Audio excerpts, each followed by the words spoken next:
ডুয়ার্সে মাসিদের বাড়িতে পৌঁছে গেছি। কি দেখে মনে হচ্ছে না পুরো ছবির মতন?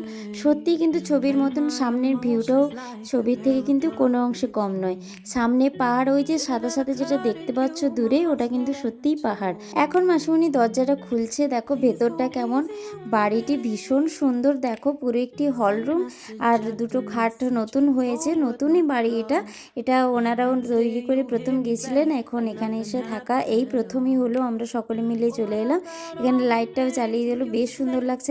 এটা হচ্ছে রান্নাঘর, ছোট একটি রান্নাঘর। তার পাশে দেখো এখানকার যে যারা থাকে গ্রামবাসী, ওদেরই বাড়ি। পিছনটা কিন্তু বেশ সুন্দর, সকলে বলছে ভীষণ সুন্দর লাগছে। পিকনিক করার মতন একটি জায়গা। বাথরুম, এটি দুটো বাথরুম আছে। এখানে সবাই একসঙ্গেই থাকবো। সত্যি সকলের সঙ্গে একসঙ্গে থাকার মজাটাই আলাদা। কাকিমা এসে ঘরটা ঝাঁটিয়ে ফেলছে, ভাই এখানে পর্দা লাগিয়ে দিচ্ছে, ঘরটাকে সুন্দর করে সবাই মিলে সাজিয়ে তুলছে। চলো পরের শর্টসে নিয়ে এসেছি ডুয়ার্সে প্রথম কোথায় ঘুরতে গেলাম আমরা। টাটা।